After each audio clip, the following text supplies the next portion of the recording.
wanted to get a verbal agreement for the museum, just stating that you're consenting verbally to participate in the project and have it as part of the historical collection. So if you could just say your name and spell it out and say, I agree. My name is George Abrams, and I agree for the interview that we're going to be having that will become a part of the museum. So, Can you spell your name? oh, George, middle initial L, last name Abrams, Abrams. Okay, my name is Angel Abrams, and I agree also that you can use this for the museum. And you spell my name Angel space Abrams. That's a nice name. My name is Bonnie Abrams, Abrams, Bonnie. I agree to be recorded for the purposes of the museum. Well, I'm going to try and get some background information, like what do you do and where are you from and how long have you been living in the Bay Area? You want to start? I'm an X-ray technician. I've lived here since 1969. I was raised in Chicago. Okay, my name. I was born in Hub, Mississippi. I've been in Oakland 50 years, and I'm a banker. Well, I was born in Oakland, and I've been here for almost 12 years. Okay. I go to school at Hillcrest, and I'm in 6th grade. Can I get your ages? Do you mind? I'm 11. I'm 60. 48. Okay. They can't come in. Okay. I'll get that. Let me pause it.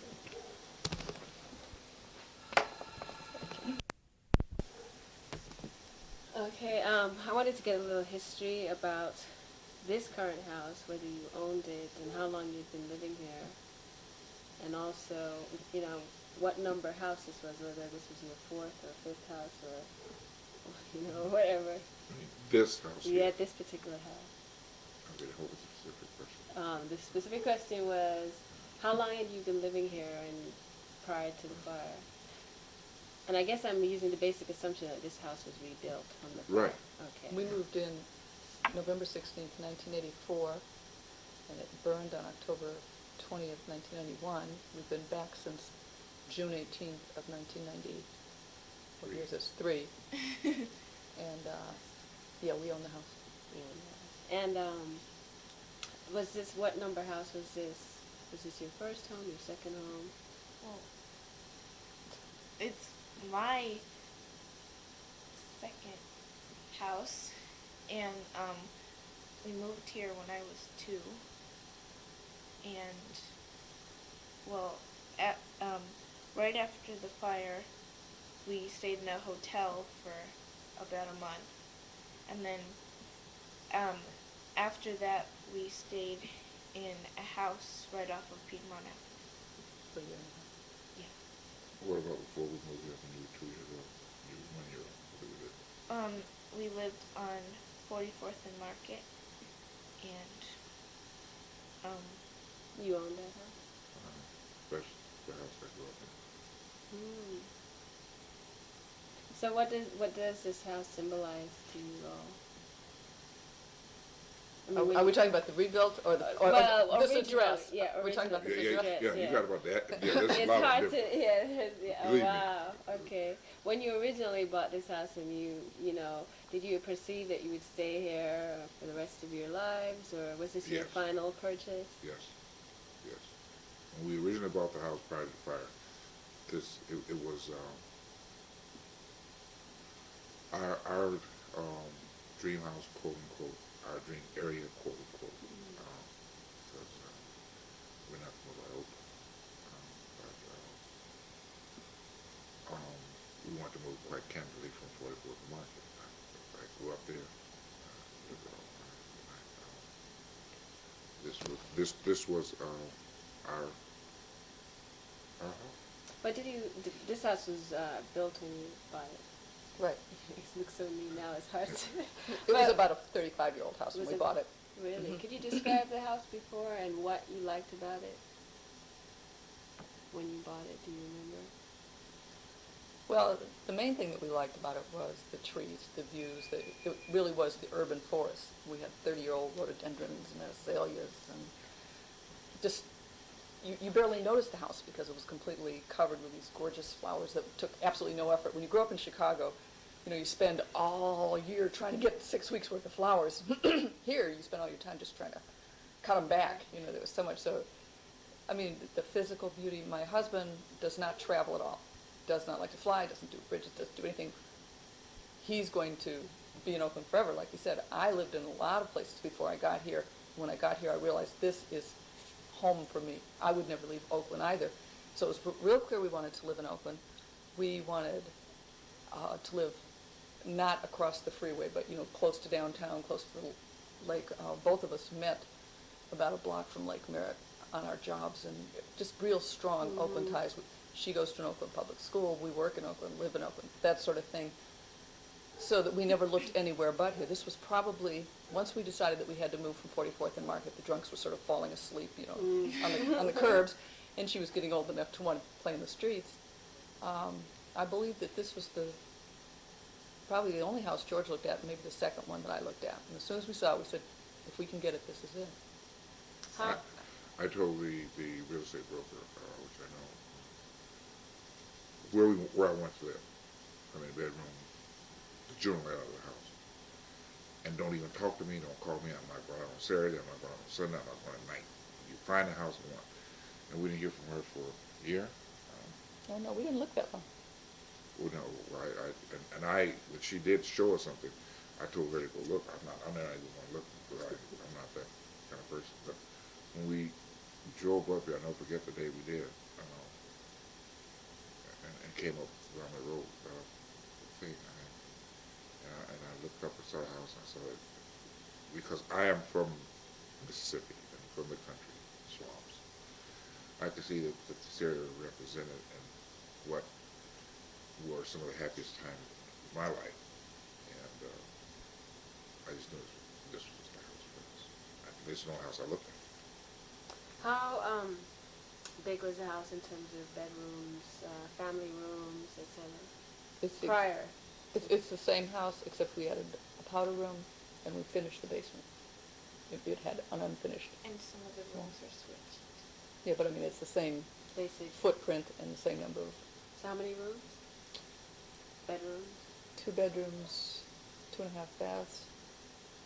We eliminated the dining room because we don't dine formally. We just barbecue. So we have this living room, dining room area, and the family room and kitchen. And that's it. Okay, well, let us talk about the day of the fire and how you all remember it and what you were doing. But actually, before I do that, I want to ask you, what the old house represented for you, what you liked about it. Well, it's the house that I most remember being in, because the one when I was 1 year old, I don't remember much about that house except playing in the backyard with our other 2 dogs we had before these. So,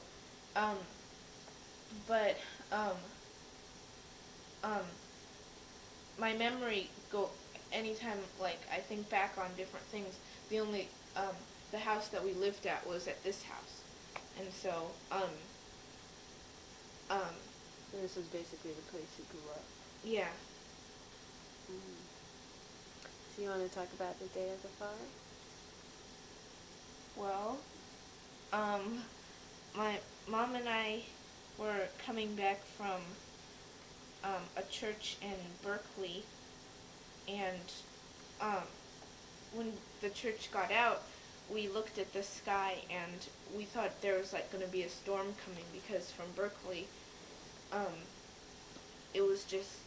there was just like a really dark cloud in front of us. So, that's all we saw. So we thought it was going to be like a storm, or we were going to have really strong winds or something. So we came back here, and we had some lunch, and we heard that there was like a fire, and it was around Berkeley and in the hills, but not that close to us, so we didn't really think, it was going to come here. But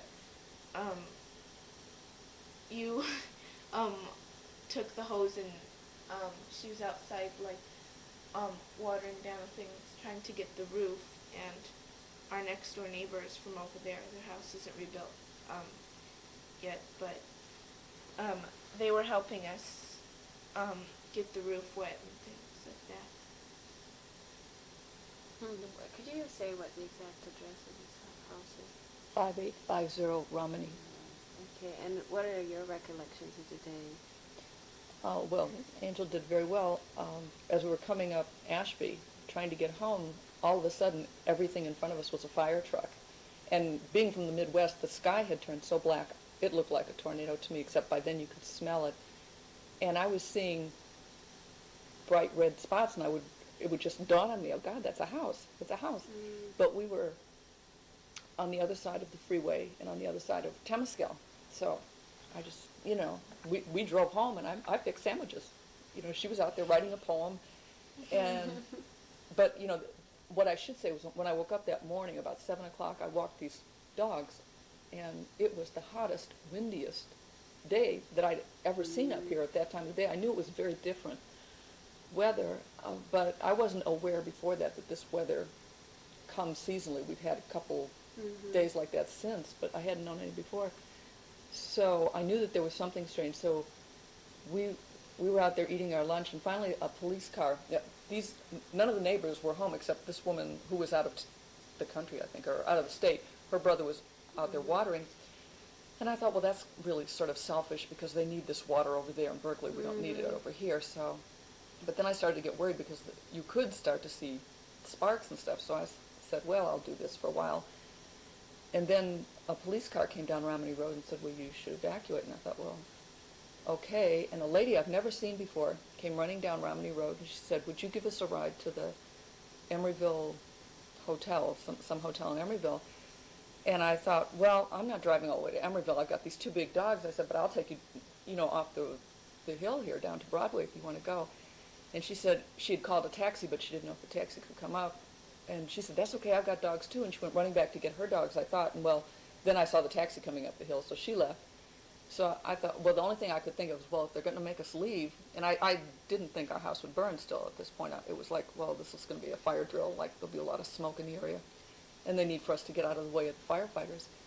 So I took the photo albums, and then I stopped and I said, this is really stupid. It's 90 degrees, I've got German Shepherd, we only had one dog at that time, and I've got a station wagon, and I can't fill up the car full of valuables when I know I'm going to take the dog and have to take her out of here and take her for a walk. So at that point, what we did do was we took an extra sweatshirt. I figured we'd be out until evening, and we just put on some comfortable clothes, and we went down and we started to watch the fire. We went down to... Well, first we went to Fenton's. Yes, first we always go to Fenton's in an emergency. And we walked the dog up and down Piedmont, and people were standing on Piedmont Avenue watching, and I asked somebody if they'd give the dog some water, and they brought a bowl out and gave her some water, because she's a big German Shepherd. And we actually had to evacuate like several different times. First I had parked the car on Mountain View, which is very close to where we wound up renting a house, and they told those people to evacuate, and I thought, this is ridiculous. I mean, I was like really getting irate. How could they keep asking us to move? It was just beyond my comprehension that they couldn't stop this fire. So it got to be a little bit later, and they had set up this command post at Oakland Tech, and I said, well, maybe we should just go register, because George had gone to work, and I figured he couldn't get up here because they had told us to evacuate, so they blocked the roads. So I said, I better let him know that I've got the dog. I thought he might try and get up here and think that we hadn't come back from church and gotten the dog out. So when I got there, I got really anxious because there was lots of sort of like craziness there. And I couldn't talk, so I had Angel leave our name and number. And then we decided to call George's sister, who lives up by Oaknell, because I thought, well, if George calls anybody, he'll call Pixie. And sure enough, she had talked to him, and she says, oh, Bonnie, well, George is up at the house. And I said, that's impossible. I said, they told us to leave hours ago. And she has a three-way phone hookup, so she hooked us up. And sure enough, he was in the house. he had gotten up here somehow, and I just told him, I said, come straight down to Manolito's down here by the hill. It's a Mexican restaurant we go to. And I said, we're down there. And he had his car, and we had the other car. So we got both cars out, and the photo albums, and the dog, which were all the important things, pets and pictures. Well, I got all those things. I got all those things. George took all the frame pictures and stuff. I didn't even think about those. We had sort of the same built-in things in our bedroom. And what I said was I started to take the photo albums. And I had one photo album of mine from my childhood that was not kept with the ones, most of those are since Angel was born. And so, like I said, I was starting to load up the car when I thought, I can't do this because I have no place to like close them in a trunk or anything because I have the dog. So when George came back here, he had sort of like just swooped all of these picture albums up and put them in boxes, which I'm so glad he did. And plus, we had a box of important papers and, you know, like things like you keep your insurance policies and stuff, which George saved, which, like I said, I was convinced when I left the house that we'd be driving back up to it, and it wasn't until later that night, you know, when George was saying, forget it, you know, and I'm going, oh, he's such a pessimist, he's always so negative. I could not believe it until, in fact, it was, 2 days later when they let us come back up in the area, the police cars would bring you up one at a time, and I insisted on coming back up because I literally would not believe it until I saw it. What are your recollections of the day? Well, How did you hear about it? I was listening really to the, I was at work, we have what we call a monthly report, that we call then a market monitor, that's due on the first of the month, and because I'm PC literate, I was on at work doing my monthly report for that month, and listening to the 49er Detroit game, and I left to go to work because the 49ers were so far ahead of Detroit, because Detroit finally caught them and lost. And I was listening to the game, and then the game, while I was working on this report at work, and I couldn't see the TV, but there were just periods of time when there was no sound or anything. And I found that kind of strange. And so when I finally went down, they was running these things across the bottom, you know, there was fire. The first one saw the fire. I thought it said the Claremont Hotel. Well, I could care less. I mean, even though I've been here 50 years, I dressed by the Claremont Hotel. I didn't know they said Claremont Pines. That's what this area is called. And plus, if it's the Claremont Hotel, it's impossible to get Claremont Pines because it has to jump the freeway. If you know that area, impossible. So even out in the Fruitvale area, on Fruitvale, I start smelling this smoke, right? And I looked up, like Coco said she did, and it just looked red. But I didn't feel that morning the heat abnormally. I didn't feel any great wind. I had no senses like I talk to people now. They said, that morning it was 99 degrees or something. I have no recollection of none of that, or any great wind. Even when I came back, and when I came off the freeway and I got to 51st and Broadway, of course the police and the fire department was there, and they would not let me up. Now, I'm thinking, Bonnie and Coco's up there, and Keisha, that's the German show. So I went over, and I never forget, and I'd never seen this street before in my life. The street over there called Manila. And I parked. And I thought, these people are going to tell me I can't, you know, I mean, it's impossible.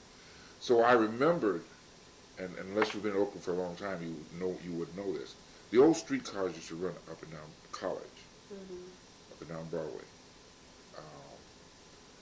and Telegraph. And when the streetcars would break down, they would drive them up underneath where the tunnel is, and the men would go down and work on the streetcars. And what we did as teenagers, that place is totally dark. And as teenagers, that was like a lover's lane, quote unquote. And it just hit me that there is a way to get up there. So I went and came back up that way. And when I came up, there was a lady, police officer, arguing with another guy who wanted to come up the hill this way. Well, in a split second, I don't know if you've ever had this, or you make up your mind, okay, if I take off, is she going to shoot me? Is she gonna follow me? They're gonna stop me. So I mean, boom, I just got in the car and came up. But when I came up, it's just, I know I was in a total blackout because of, I mean, just great balls of fire, as big as this couch, was just going by me. And I know Bonnet had the hose out. So we had two hoses, I had the hose, I was watering down stuff like crazy, and there's a helicopter come up above, and fire all around. So I started taking out one picture at a time, like one picture of my great-grandmother. And I got to the door here, and why am I taking out one picture? So I don't know where I found the boxes from. I don't know where I ever got those. I had about, 5 or 6 boxes? I just started putting pictures in boxes. At first I was just taking out literally one picture at a time. And then our bill boxes, we call it, and we have another box with some documents in it that we wanted. And I really, to this day, I don't remember the phone call. Okay. We have a meeting place that if something happens, and that's Dave's coffee shop. And that's where I went. And I was walking back up, and that's when Keisha saw me, right? Saw me first? Well, anyway, whatever. I took all these things out. You were in a blackout. Yeah. Well, I was, because the helicopter told me, and then police officer came and told me, that before I leave, I'll get arrested and all that. So I had a lot of stuff in the car. And I went down, and we saw each other, and I think we stayed at Dave's or Ronald Jones. That part, We right? went over to Jones' house. Ronald Jones' house. But when I left, I knew that I didn't know, but I did something. I kept it. This fact is still in right now. I pulled the car in the garage, and when I left, at the insistence of the helicopter and the police officer, I backed down the driveway. Which you got to be careful when you back down. I closed the garage door purposely. Now and that remains in my mind, why I closed the garage door. I closed the garage door. I was down at the bottom of the hill, but I pushed the button to close the garage door. And I took one look at the house, and I just let go of it, But at that point, I don't know whether it was Helen's brother or not, but there was a guy saying, he said, man, let go of it. It's just no use. It's no use. There's simply no use. Just let go. And that's when I left. So how close was the fire, that, as you could see, to this house? In terms of, The when fire you was left? burning their house, and the nanny over there asked me. So this is your next door neighbor's house? Yeah. They were in Italy or France or someplace. In Europe. And they have a nanny, and she asked me. 2-year-old kid. And they got had a whatever kind of car she had. She had Audi or something like that one car she really loved, that sports car. Well, anyway, she's. What do you think? She has never spoken to us all her life. This is the nanny. She says, "Sir, what do you think I should do? Should I leave?" The house is burning, and I was saying, "Is that your house?" And so she took. What's the little boy's name? Jesse. He goes to my school. And she left, and I'm still here with water, or trying to water, and people were leaving. I don't. What happened? This is strange. Nothing happened to those houses across the street. I don't know if you noticed that. Those houses, nothing happened. And I just left. And when I left, I knew it was. And when we went, and I guess we just stayed at a friend's house. But we looked at it not all night, but most of the night, until about 9:30. You forgot you talked to Ann on the phone, you talked to Pixie, and then we called you back. Okay. He had like a washcloth over his face. Oh yeah, that's right. Oh yeah. He took his business suits. I took my suits. In the car? Yeah. I was so angry with him. I said, how could you think he didn't take anybody else's clothes? He took his business Yeah, suits. my shirts and stuff and my shoes. And I do. I was walking around and I was really getting ready to pass out, and I said, well, I took some water, and I saw this in a movie somewhere or something, and I put some water in this big towel. And I was walking around taking stuff out with this, and sit with me. I'd walk outside and it would just get black. So I get another towel and do that. And I did that until they insisted that I leave. It was, to me, it was a day that was just like a dream. And even now, thinking about it, I mean, going over to Joan's house, sitting outside eating, and people bringing their other friends who lived up here, bringing Because their it was her birthday party. yeah, bringing clothes and stuff in from their house. It was like surreal. It was like it really wasn't happening. And even today, think about it. So the house burned to the ground. Was there anything left? Yeah. I have a book. We made a house book. There's nothing left. No, you're not sure. there was It was burned to the ground. The house was So how did burned. the book survive?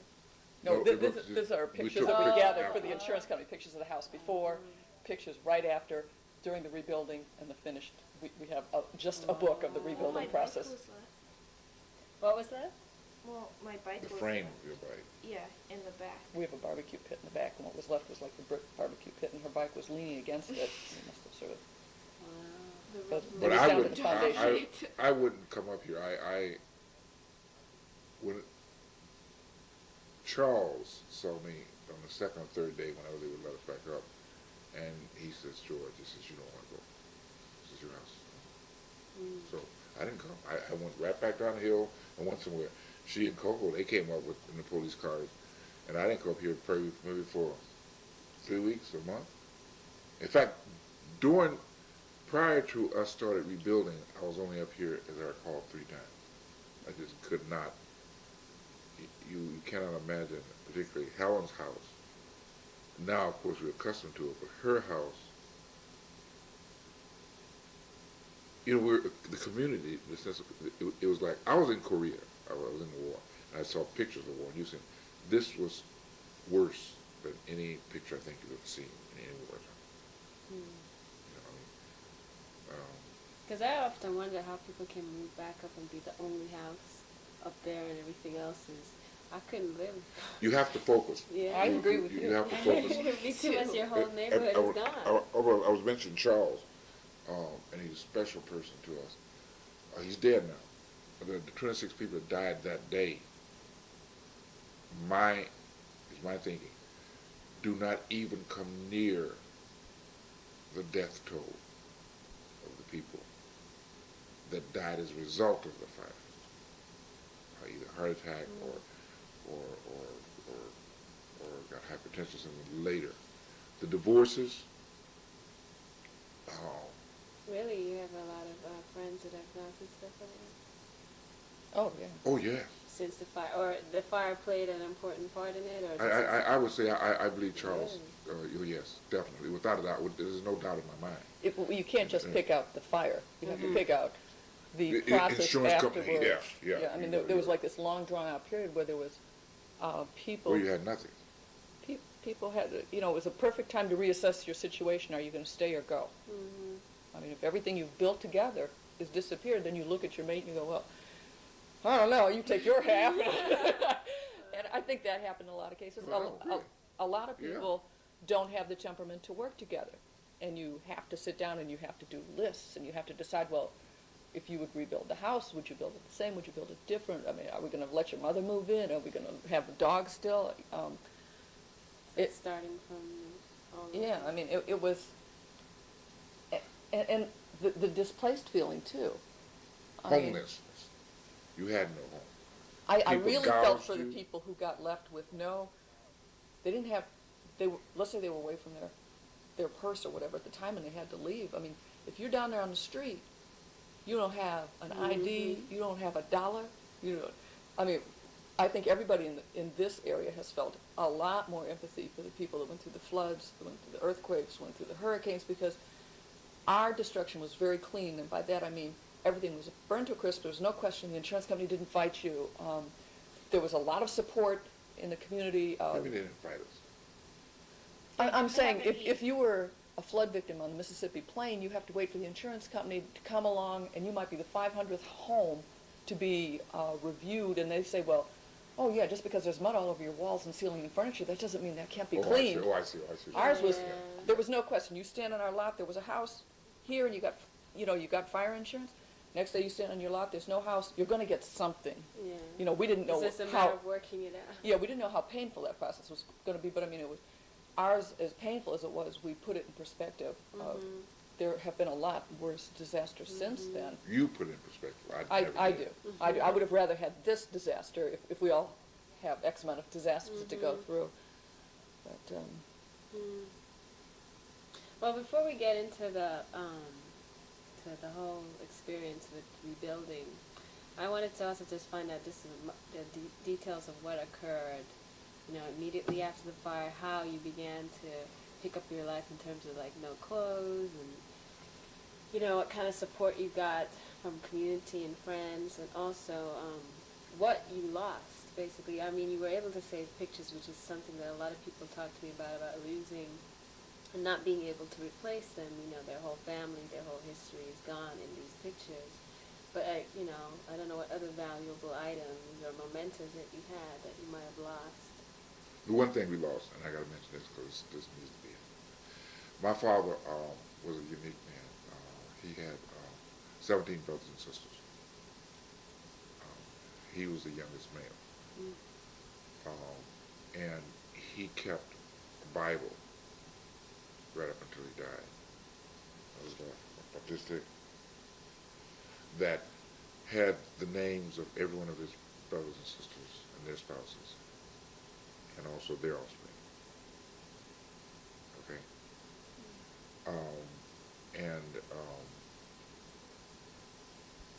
that Bible was always on the mantle at 20, 30 times. And I picked up the Bible to bring it because I have cousins who are brothers and sisters who don't know where their brothers and sisters' birthday is. Mm-hmm. It was in the Bible. And I laid it. Let me see, how was the house? I'm trying to think how I laid it. Oh yeah, on the couch was over here. You know where the couch was over here, where the coffee table was. I laid it there because I was going in the back, going back here, getting the pictures to take out. Well, I never did. It's gone. And it goes back, like I said, to Mississippi, to his northern father. That's gone forever. Mm. I would say if there's one piece of thing that we lost was that Bible. And it was a Bible I don't, Dad purchased that Bible when we were on 18th Street in West Oakland, and it cost, I mean, it must have taken 5 years to pay for it. It was a huge Bible. But a lot of it was blank spaces, you know, that had room for this kind of stuff. It was a permanent part of the Bible. Mm-hmm. And he bought it, he had it custom, what do you call it, made with all these blank spaces in there so he could put all these things in there. Mm-hmm. It was in his handwriting. In fact, I found a letter, which I still have, which he wrote in 1966. And one day I was looking at it, because I wouldn't touch it. It was like something. We just left it there. And one day, for some reason, I took it out. Do you remember we were going to one of the reunions? And there was this letter that he wrote about what we call the prayer room, the family room on 54th near San Pablo, that he was giving a talk that night, and he wrote some stuff. And I took that, and I still have that. I put that in the safe deposit box. But that would be the one thing that I would say that I should have taken. Mm. What would you say? George and I used to write letters to Angel before she was born. Yeah. Oh, wow.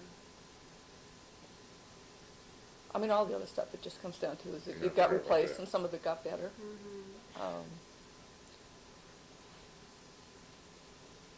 I said we got See, our I pictures blocked that now out. and everything alive. Yeah, see, now I blocked that out. Mm-hmm. Because we before she was born, we wrote letters to her.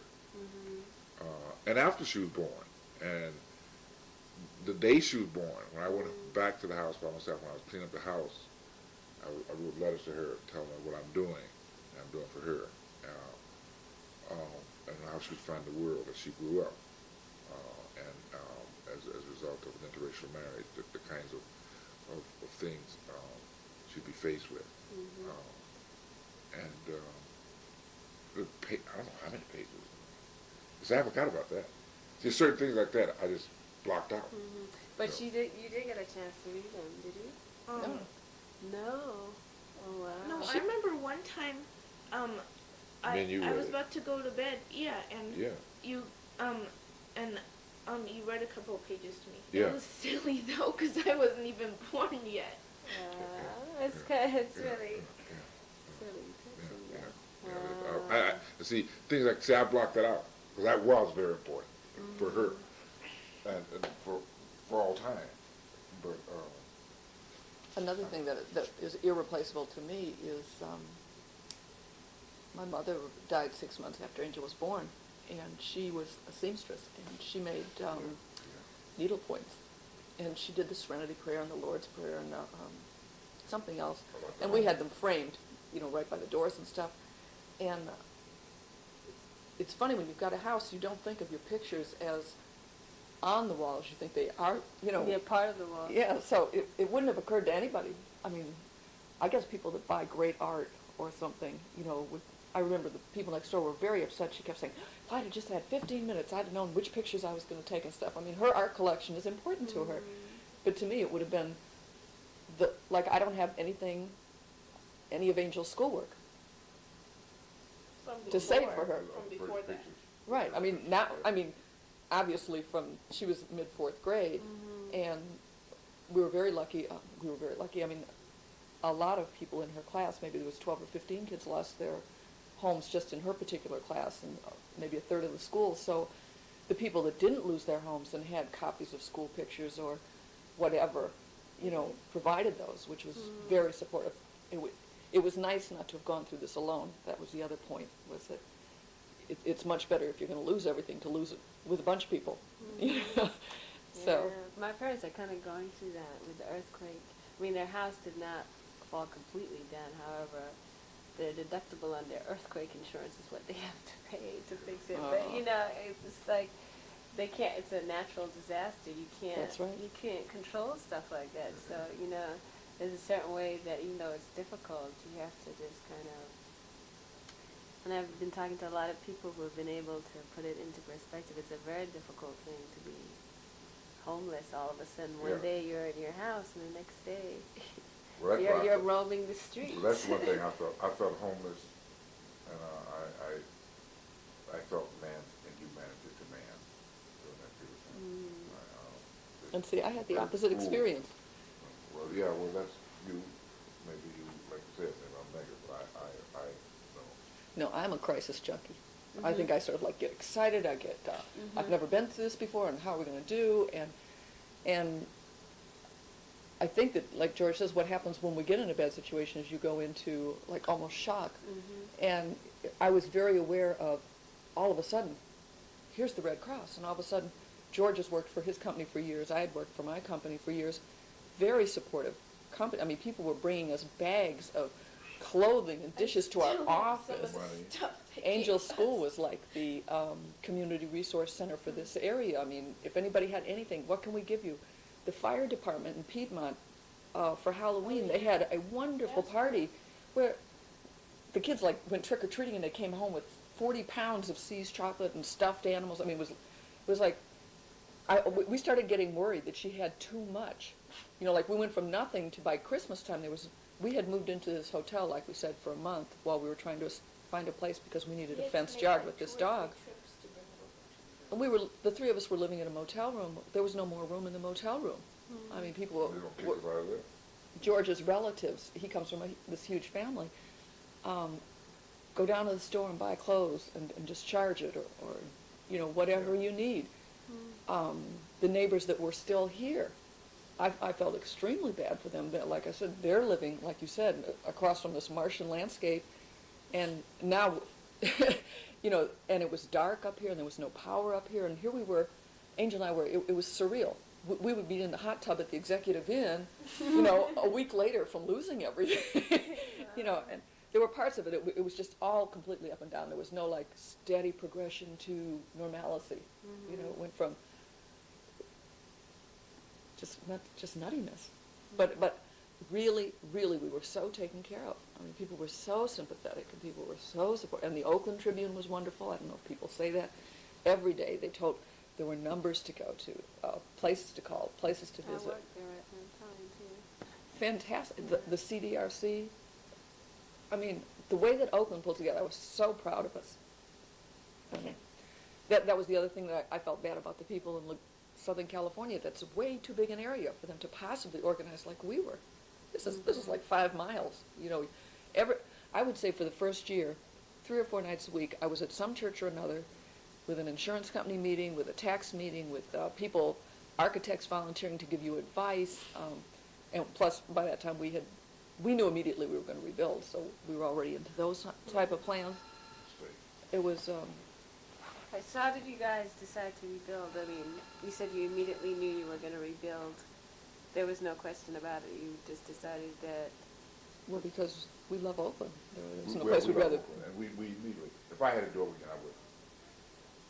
No way. We wouldn't rebuild. We'd still live in Oakland. We still live in Yeah. Oakland, but I would not if I had to do it over again. But no, there was no question in our mind that we would rebuild. So you weren't concerned about this happening again or being, in such a. Because even though I think this is not a better part in the sense that, I don't know, when I was driving all the way up there, I was thinking, God, how do people get out of here Yeah. in an emergency? This seems to be something closer to, the rest of everything. Oh no, else. we think about it when the winds come, when a couple times during the summer when it got hot, the winds came up.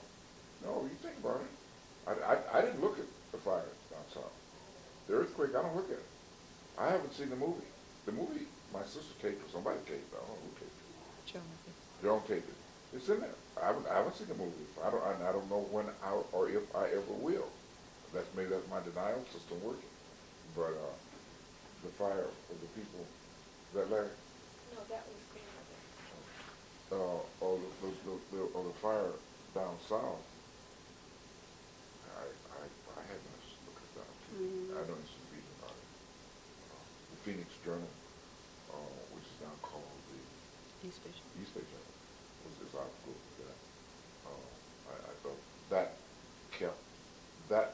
that's the one thing that kept me, other than Bonnie and Coco and Keisha, kept me sane. And the one thing I trusted was that blue newspaper started out with this one little sheet. I found out they banked with me, and I got a chance to live, and I really respect those two people. But I don't think they even started building. My attitude about this area was, now everybody has to build up to the earthquake standards that exist, and there was a huge tree. I feel worse about the tree than our house, actually, right behind us. The trunk is as big as this room, and the tree is gone. I mean, I know there's I'm little glad. pieces of it in that garage. I mean, it up completely there. changed. Our backyard was always shaded and cool from this tree, and now I'm thinking, what if there was a fire 2 blocks away? What would burn?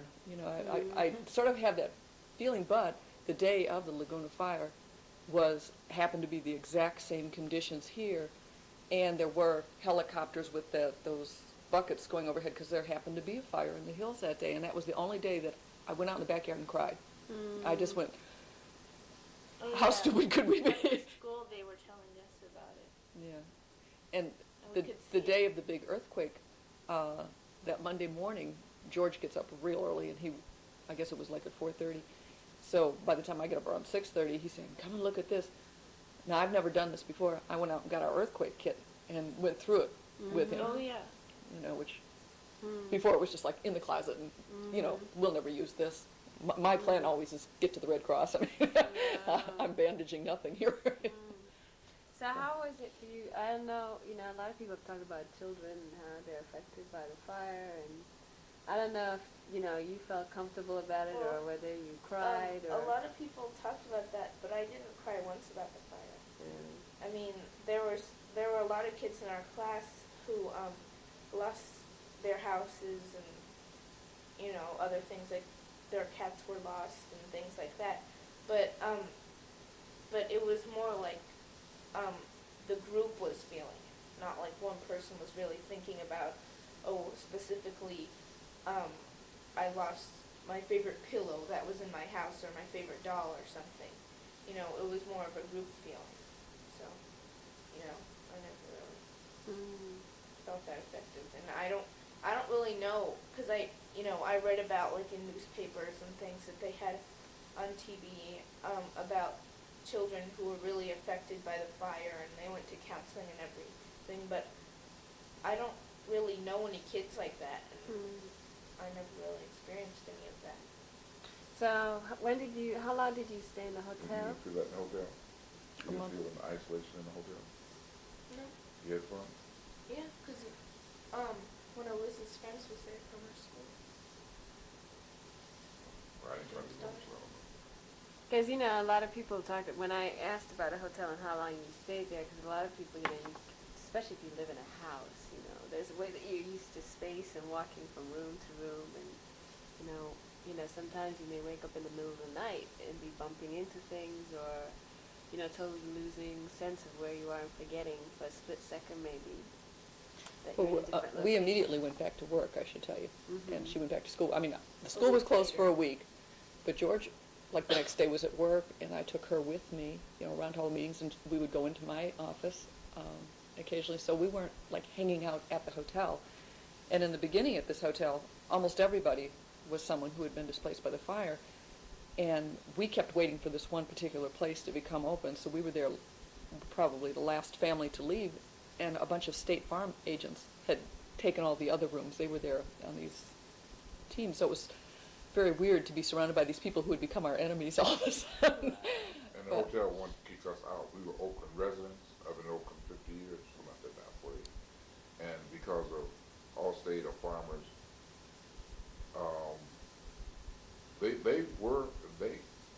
that morning I left to go to work, they were going to kick us out. Really? Why?